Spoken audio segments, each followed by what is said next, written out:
number 8 Wolmer's, 5th last year after winning the historic Champs 100 the year before. Can they spring another surprise this year?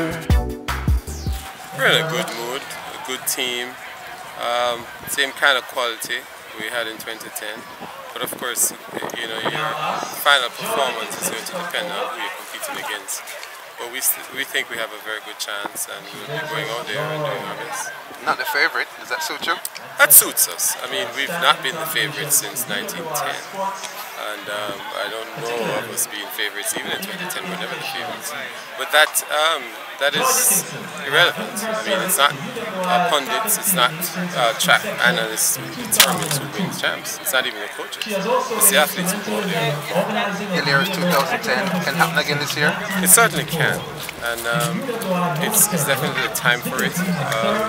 Especially at this level, you know, the rivalries kind of resume again at this stage. So we look forward to a very good championship. David Riley Wolmer's, thanks very much. JC keeping pace so to Calabar on the inside. Calabar quite close. It's Calabar and KC running right together. Wolmer's in the thick of things as well. KC, Wolmer's, JC on the inside. Calabar, they're right together at the ankle leg change. Wolmer's emerging front. Here's Ferron on the outside for KC. Ferron pulls, tries to run more.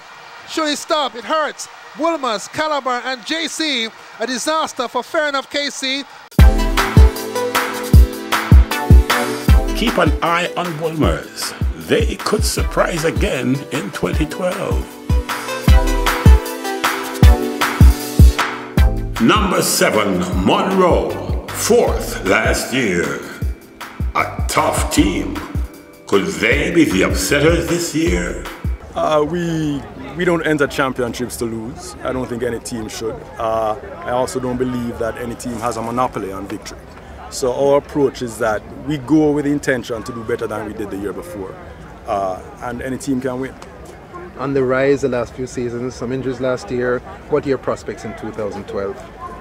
We've had a few injuries in 2012 to some key people.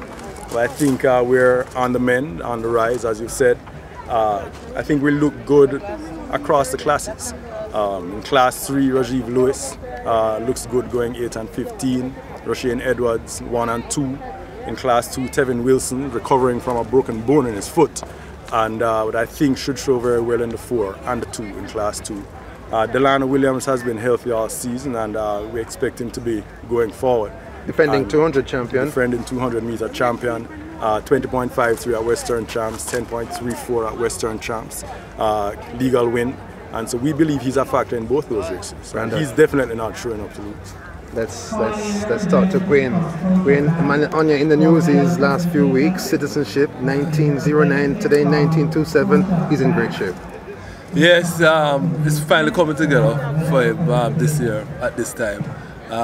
In the past, what has happened is that he tended to start fast. He usually comes to the first meet, the JC meet, and does extremely well. And then after that, he would tend to fade off. So this year, we kept him with the heavier ball, the 16 pound up to the end of January, and didn't really start to release him until after that. And so now he's actually peaking at the right time. People ask me all the time, is he afraid or nervous when he throws against Travis Smykel and Ashinia Miller and Dakers of Calabar? He admires them. Is he sort of afraid of them? Well, all the throwers are very tight enough. All of them, they're friends on Facebook, they communicate, text messaging, they encouraging each other and so forth.